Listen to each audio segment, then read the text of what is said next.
Okay, so we're in our typography class for the fall 2016, and we're going to cover our Project 1, the 5 basic typefaces. And we are in Blackboard, and I have supplied you guys with the fonts we're using for the project.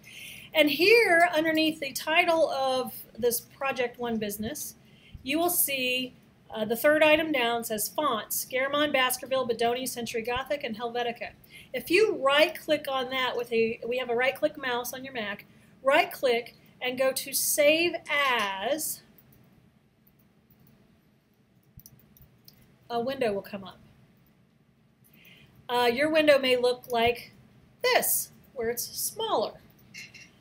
What I would suggest is increasing that window size so you can kind of see where things are going. I take mine to the desktop, but if you have a flash drive, you might want to put it into a folder on the flash drive. But before I hit OK or save on this, I always create a folder for each project, and you can do it right here in this window. So I'm going to hit the New Folder button, which is down near the lower left corner of that window, and I am going to name that folder Project 1.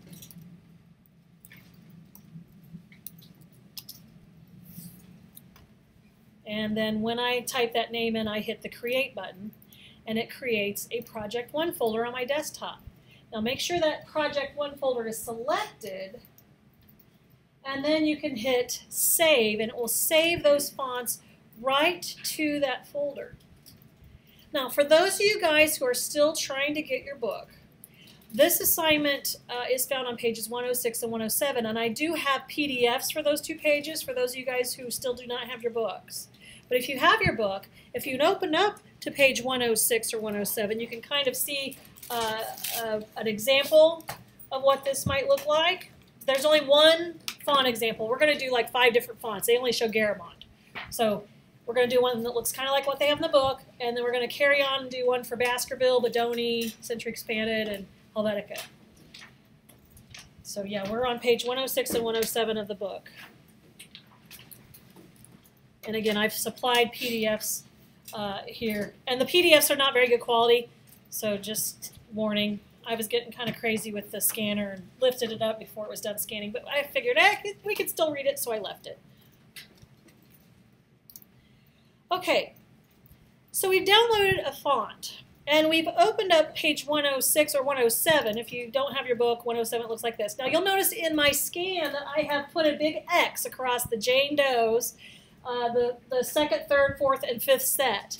I did that because you're going to set each of those on a different page. We only need one per page. Okay, so this is going to be the Garamond page, so your name is not Jane Doe. You'll set your name there.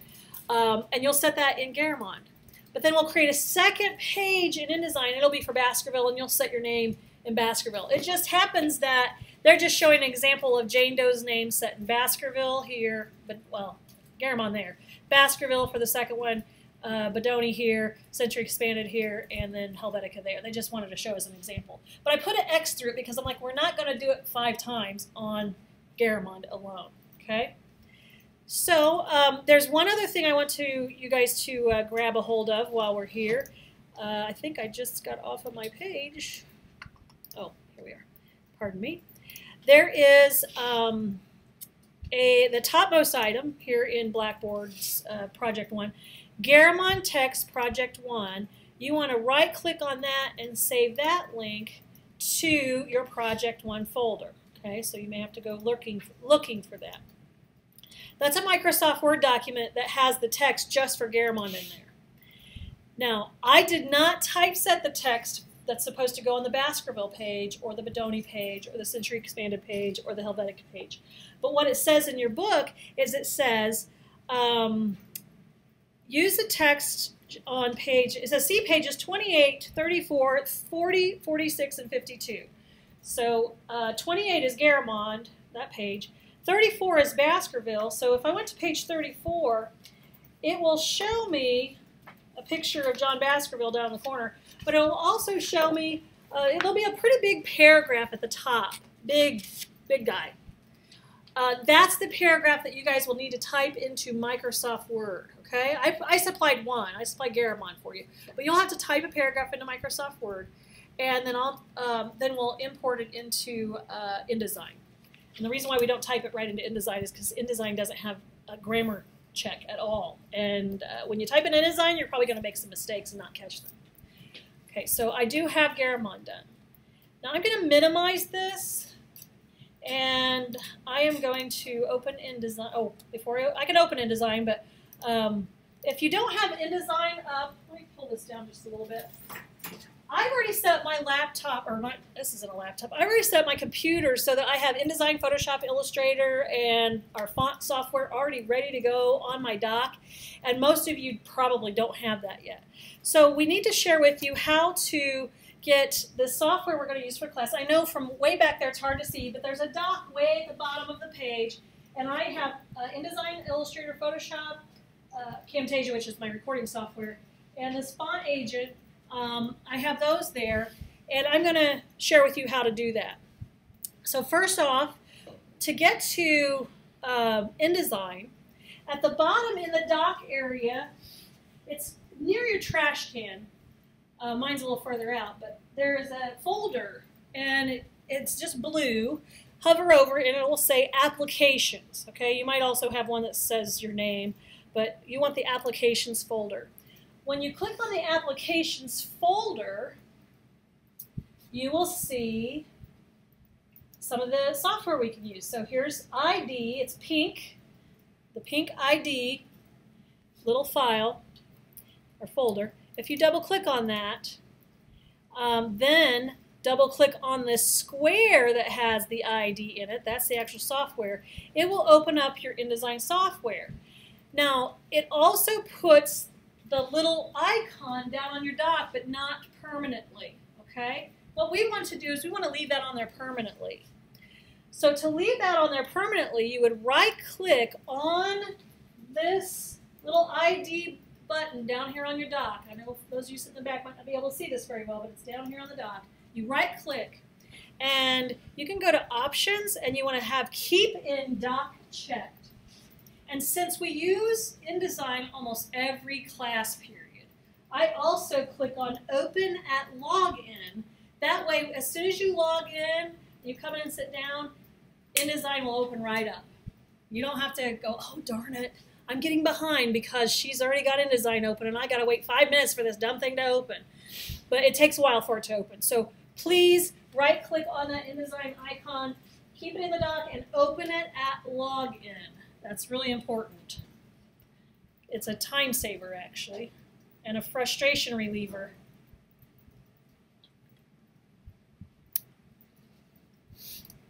Now, the next bit of software we want to park on our dock is a thing called Font Agent, and it's font management software.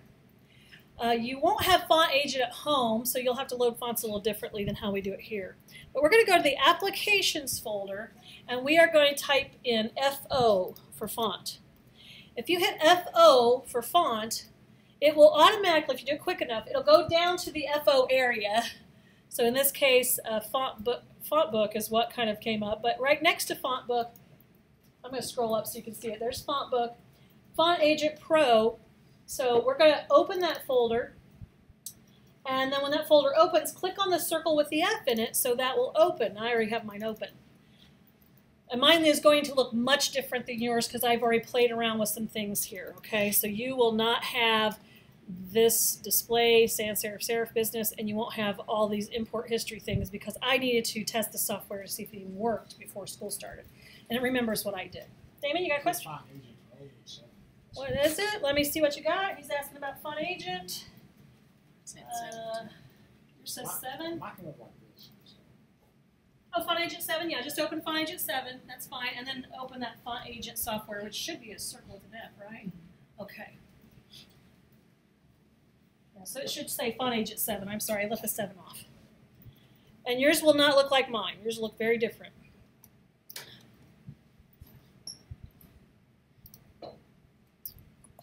I'm going to delete my sets just to make mine look more like yours. That took me a while to do, but that's okay, I'll live. I'm going to make mine look, again, a lot like yours.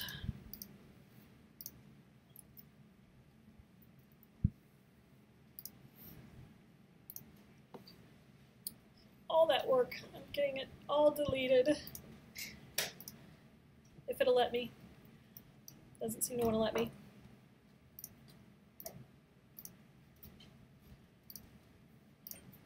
Again, I'm just trying to make mine look like yours so we don't have as much confusion. And it just does not seem to want to delete them. So let me see if I can do it this way. There we go. All right, give it a second. It's taking a minute. There we go. So yours looks like this, more or less.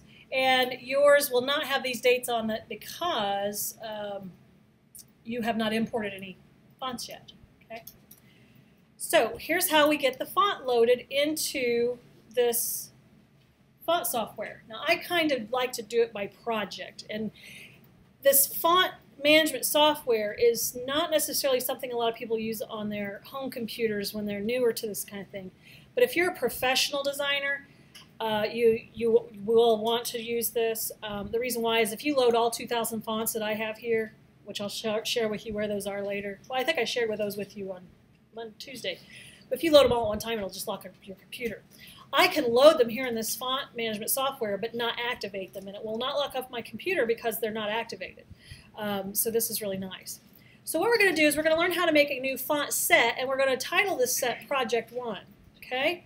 So this is a little bit about font management software.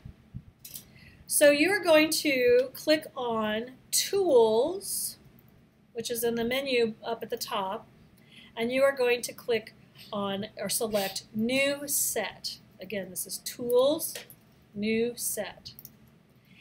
And you will see that a set name field comes up. Ignore all the stuff underneath there. It's probably yours probably has nothing in there. And we are going to call this Project 1.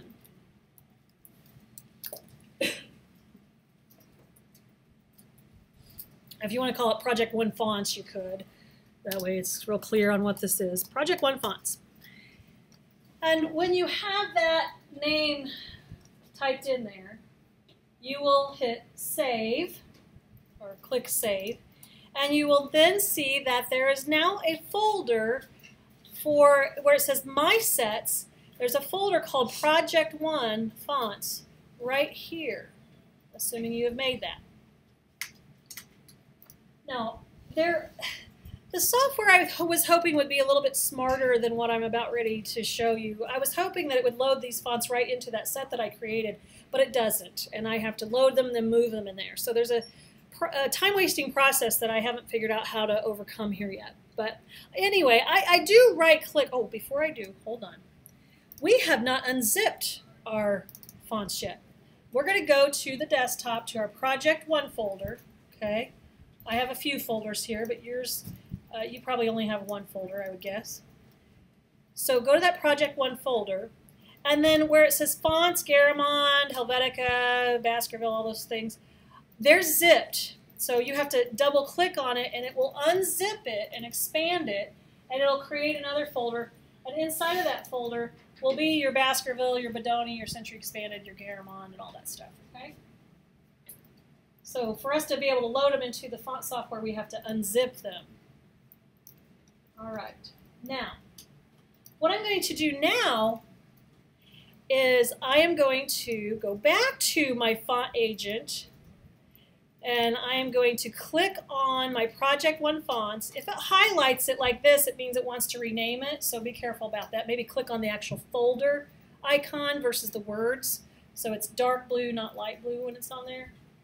And then you can right-click and go to Import Fonts. And we are going to go to the desktop and go to Project 1. But don't click on the Project 1 folder. Click on the arrow next to the Project 1 folder. Then we do want to load all the fonts that are in this folder, the Garamond and stuff. So we can click on that folder. We don't want to click on the arrow. We just click on that folder. Oh, it's making us open it. And it is now loading Garamond, Baskerville, and all the other ones that are in there. It gives you a summary, a little report. It just says there's no errors. If there's a duplicate font, that's fine. You just hit OK. And you will see now in your window right here in the center, this big chunky window, you'll see your Baskerville, your Bodoni, your Garamond, all those have been loaded. You'll not just see just Baskerville and Garamond and Bodoni. You'll see all the members of the family of that typeface. So Bodoni Bold, Bodoni Italic, Bodoni Bold Italic, you know, those kinds of things. So we've got lots and lots of different fonts here. Now, unfortunately, even though we had Project 1 fonts selected, that set, we had it selected and we right-clicked and told it to import fonts, it did not put them in there. I don't know why it doesn't do that. I'm trying to figure that one out. However, where it says import history, you'll see today's date, the August 25th, 2016. You'll see all of these fonts. Click on one of the fonts. Don't click on the little ball and target next to it. Just click on one of the font names and hit Command A, that is select all. Command A, select all. Command is right next to your space bar. And then what I do after I select all those, I drag them to the Project 1 fonts set, and now when I move my cursor out of the way, you'll see that there are 88 different fonts loaded. Not typefaces, but fonts. Bodoni Bold is a font. Bodoni Italic is a font. The typeface is called Bodoni. So there's a big difference. We want to just call anything a font. A font is what we load on the computer. A font is specific to a style of a particular typeface. In the old days, it was specific to a style and a size because we had fonts were set in lead. I have some lead type. I'll show it to you later.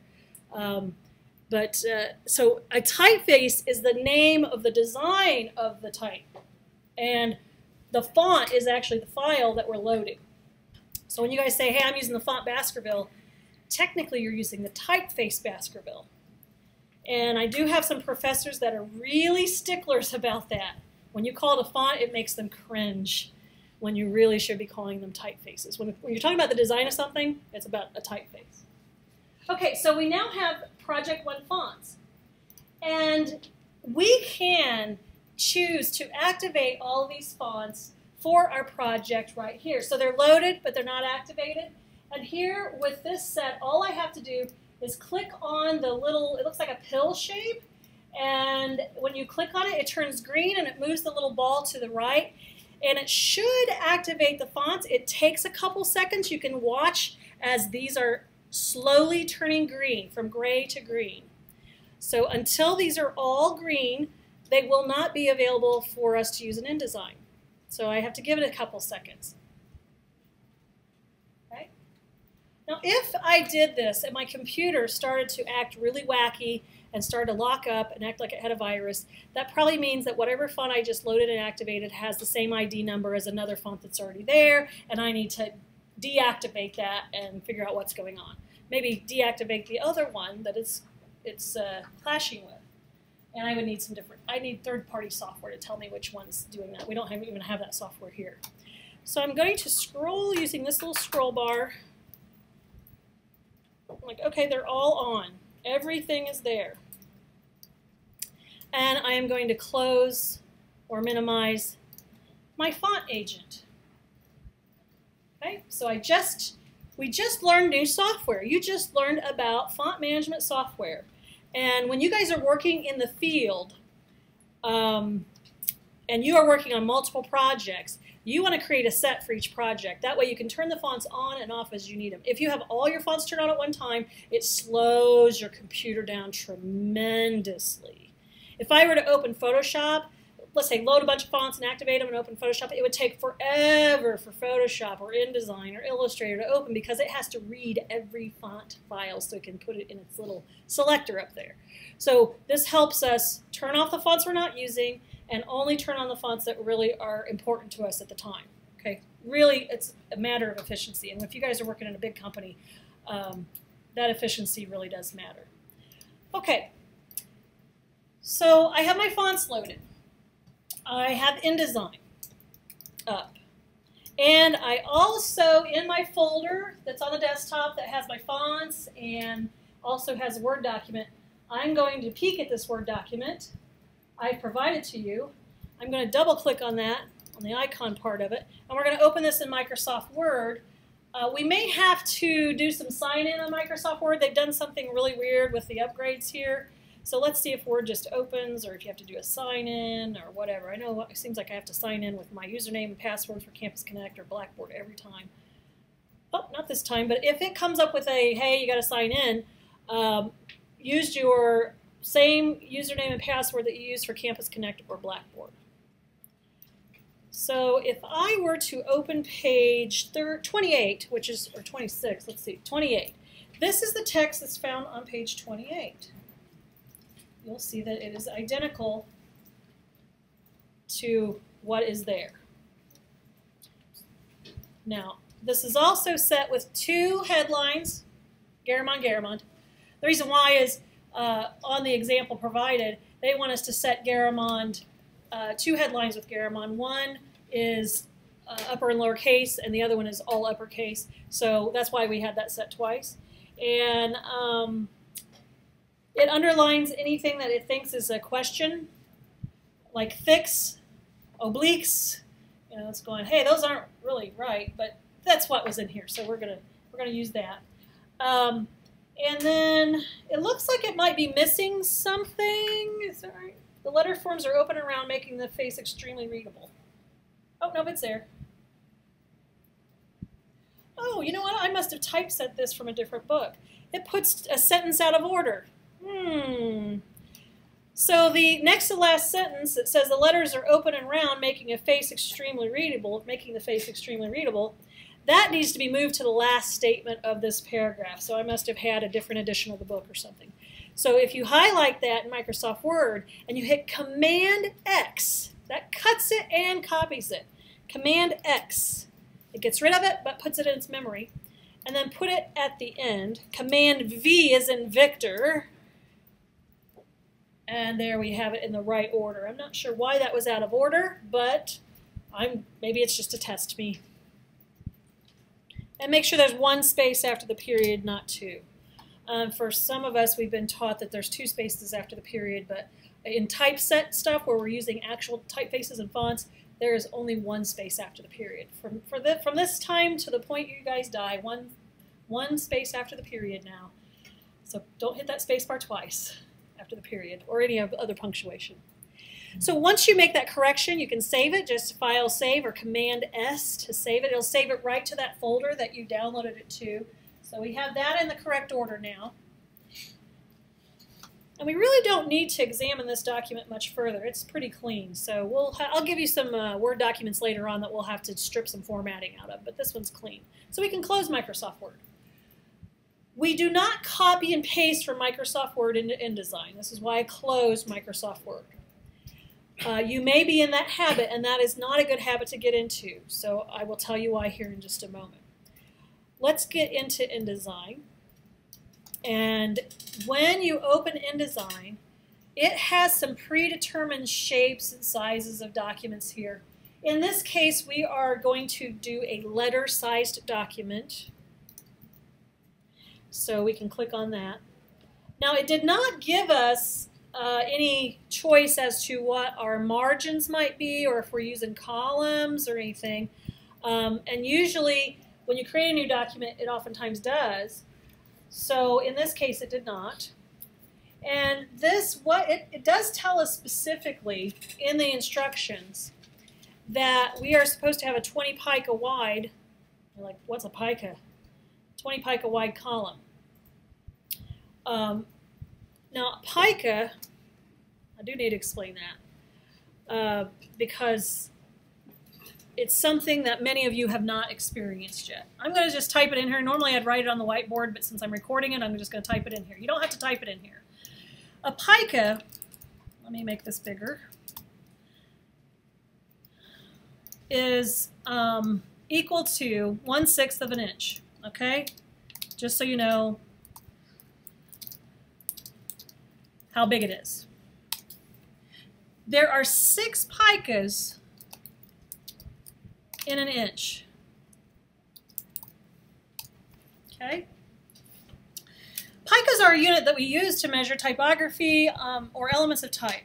We also use a thing called points. Now, picas are used to measure page size. Now, if you want to type this in a Word document, it's fine, or type it in, I don't care, or write it as a note.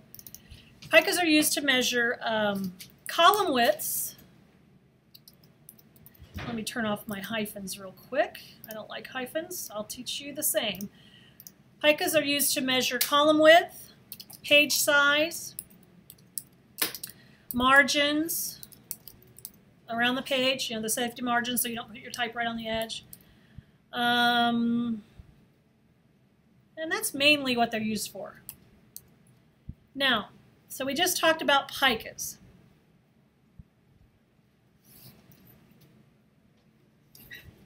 Now, if we divide picas down further, which they are, there's smaller increments, there is a thing called a point. And so let's talk about those real quick. Points. There are 72 points, no, I'm sorry, excuse me. Yeah, 72 points in an inch, in 1 inch, which means that there are 12 points in a pica.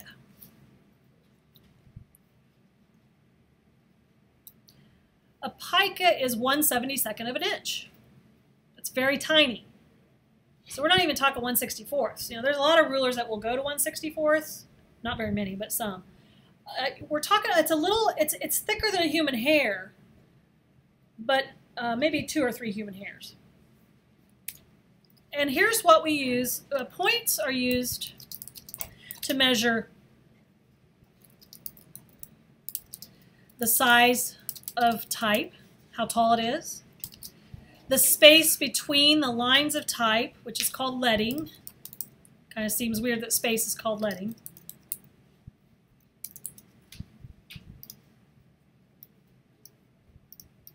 Leading is the space between the lines of type.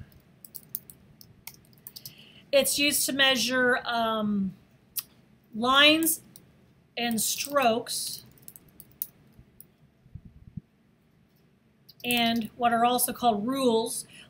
Paragraph rules is a thing. Not rules, not as in ruler, but we'll say paragraph rules. They're lines between paragraphs. But the correct name is paragraph rules. Okay, so points are used when we're measuring smaller things because they're such a much smaller increment. Picas are used when we're measuring larger things like the page size, the margins on the edge of the page, the width of the columns. Columns, like in a newspaper, you see all those strips of text in columns. Okay, so this is what it is. A pica is 1/6 of an inch. 6 picas, or a total of 6 picas equal 1 inch. And we use picas to measure column width, page size, and margins. Zoom out of that so you can see this whole thing.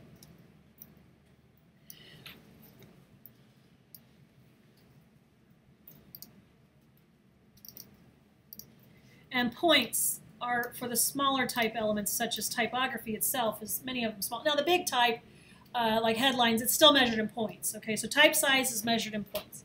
But there are 72 of these in an inch, and there's 12 of them in a pica. So if you have a type and it measures an inch tall, you might think, oh, that's 72 points of type.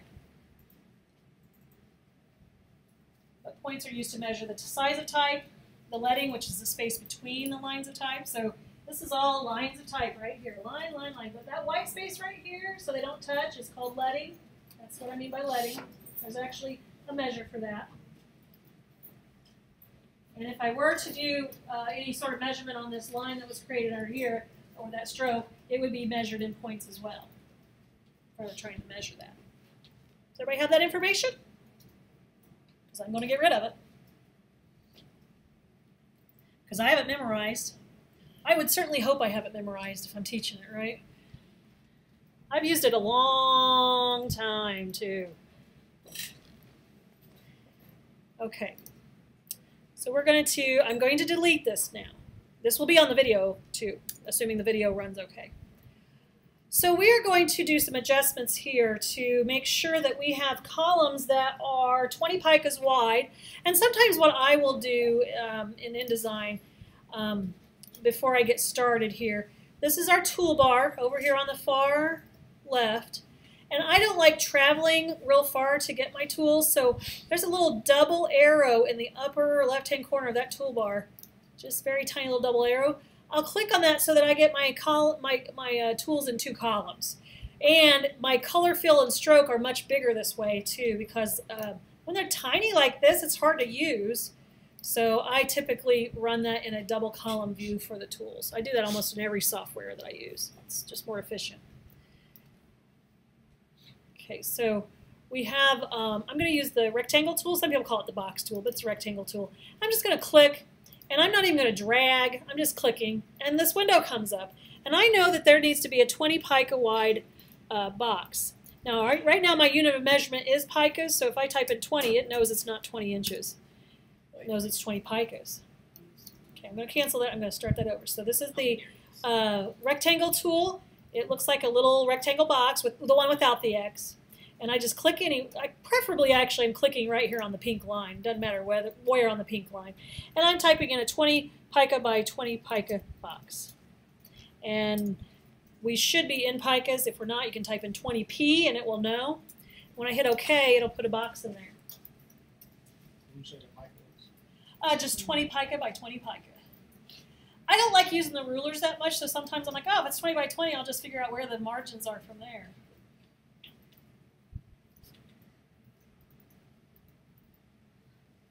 I like math, but I don't want to have to do it all day long. What I'm doing here, and this will probably confuse you just a little bit, I hope not, but what I'm doing here, I'm going to actually copy this guy over. And if you want to learn how to copy and paste, you could hit Command-C, Command-V as in Victor, but because if you hit Command-P, it means print, but Command-C for copy, Command-V for paste, but I don't do that anymore. I hold down my Alt key, which on the Mac is also the Option key, and when I click and drag on something with the black arrow tool, notice the selection tool, when I click on it and drag it, it copies it. So many of us know about that Alt drag thing, and many of us don't. And what I'm trying to figure out here, because they want a 20 pica wide column, I'm trying to figure out the space between the column is what I'm trying to figure out. And I don't want to have to do any math. So I just put 2 columns up, and I'm going to measure the space between these 2 boxes, which are 20 picas wide. And I'm not even going to use a measurement tool. I'm going to still use my rectangle tool, and I'm just going to draw a box from one rectangle to the next. And it will tell me how wide that is. Right up here it says the width of this box you drew is 5 picas. Oh, so when I get my document set up in InDesign, we're going to use this thing called a grid, grids and margins and all this. I just have to tell it to bring it on InDesign, bring me 2 columns, and I need 5 picas between them. Okay? I didn't have to get a ruler out and measure for that. If I understand a little bit of basics of geometry, and it's not really even that hard, this is not crazy geometry, this is super simple. If I know I got a 20 pica box, they're telling me in this direction, you need 20 pica box, I draw a 20 pica box. I move it over the other side for perfect symmetry, and I find where the middle is and get that measure. So easy. Now I'm going to delete those boxes because I don't need them anymore. That was a lot of work just to get that number, but it's better than trying to do the mathematics and trying to get center and Okay, so we're going to get this page to have 2 columns with a 5 pica, what's called a gutter, between the columns. So let's do that now. We're going to go to Layout, which is there at the top, main menu, and we are going to go 2 items down, which is Margins and Columns. And here in this window, the margins are fine. We just measured off of those margins. We're not going to change those margins. That's 3 picas. There's 6 picas in an inch. Again, there's 6 picas in an inch. How many inches is 3 picas? Half an inch. 6 picas would be 1 inch. 3 picas would be a half an inch. Okay? So this will be a half inch all the way around. Or it is. Now, where it says columns, the number of columns I need is not 1, it's 2. And the space between the columns is called the gutter, and we already did some measuring, and that's going to be 5. And you can hit the preview button off and on, turn it off, turn it back on, and it will show you what that grid is going to look like. Now this is a non-printable grid.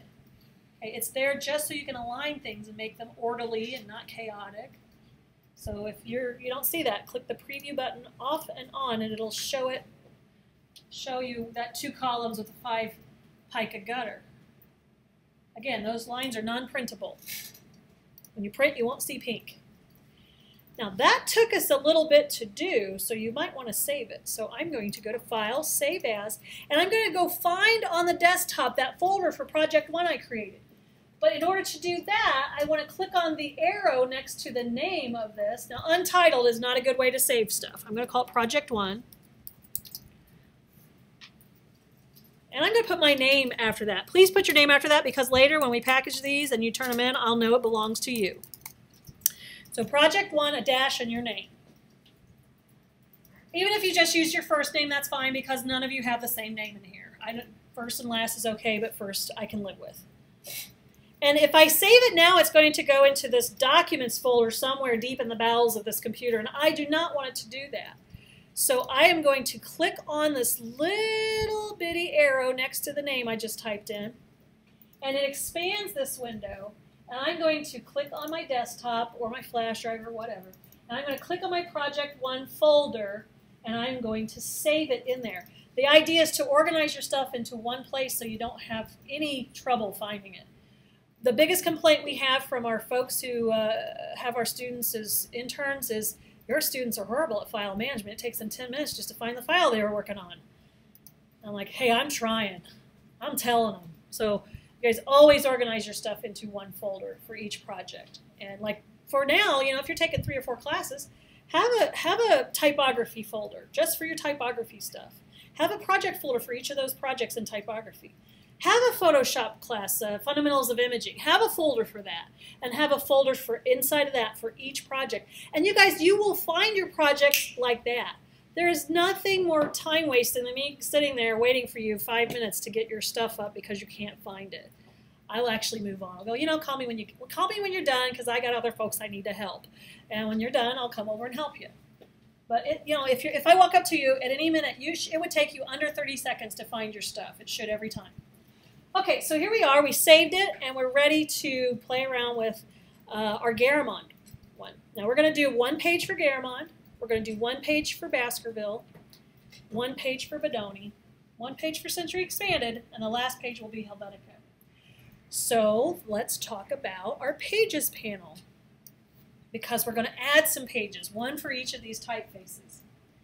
So you will see over on the far right a panel that's got all sorts of things in there, and the word Pages should be near the top. If it's not, let me know. I'll tell you how to get it back up there.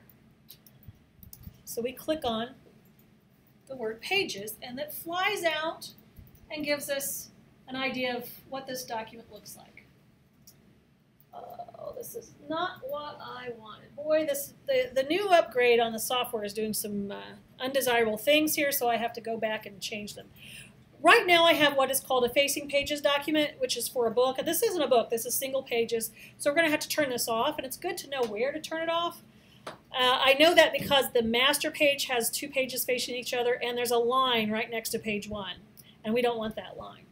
So we're going to turn this into single document. It's going to be a multiple page document, but they're going to be single pages, not 2 pages next to each other. Okay, I will show you what I mean here because you're like, I don't know what she's talking about. Let's add 4 more pages and we'll see what happens. So to add a page, you can simply click on the New Page button next to the trash can 1, 2, 3, 4 times. We need 5 whole pages. Oh, and the little icon, it looks like a little book. 2 pages are open. And oh, even here, it looks in the big view, it shows 2 pages next to each other. Well, in this case, we don't want facing pages. So how do we solve this problem? Now, since we've already made these pages, they might be grandfathered in, so I'm going to try something, and I'm going to see if it works. We're going to go to File, and we're going to go to Document Setup, and we are going to say, no thank you to facing pages. Turn that off. Then click the Preview button. Ah, that's so much better. It strips them out into single pages that are one right after the other versus next to one another. Okay? So we just learned how to turn the facing pages off. And by default, it's typically on. So make sure you do that. Again, for review, how we did that, we went to File, up in the main menu, Document Setup, which is about 7 items up from the bottom, and we unchecked Facing Pages. Hooray! And you hit OK. And then I always hit Command S for save, because anytime I do anything major, I want to save it. Because if we have a power outage or something, I don't want to have to go back and do all this again. Now, I just noticed something very interesting here. On page 1, we have this beautiful columns, you know, with the 5 picas between. Page 2 has none.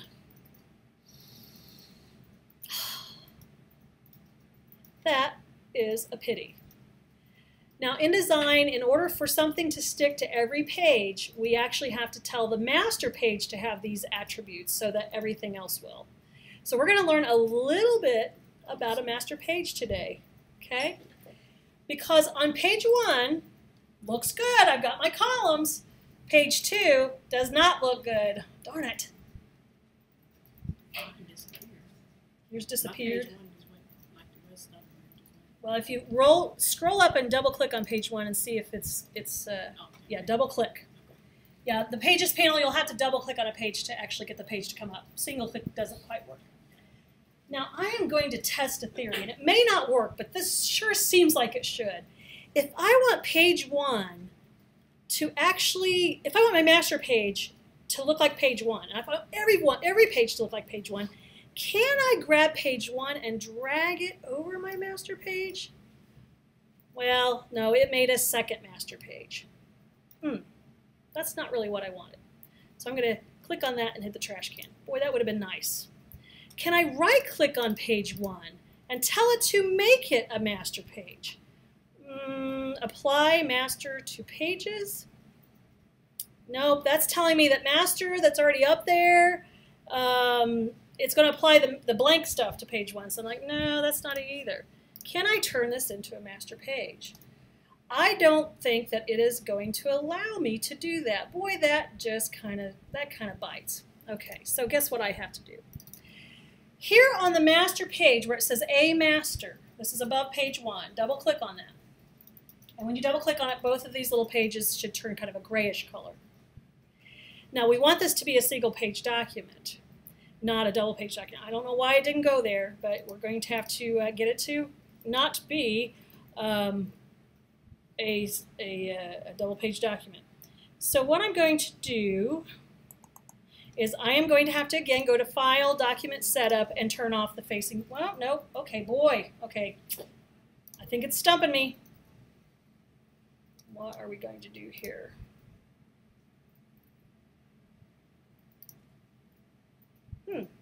All right, well, we'll just play with the margins for now. I'll figure that out in a minute because I have done it before. It's just something I don't do very often.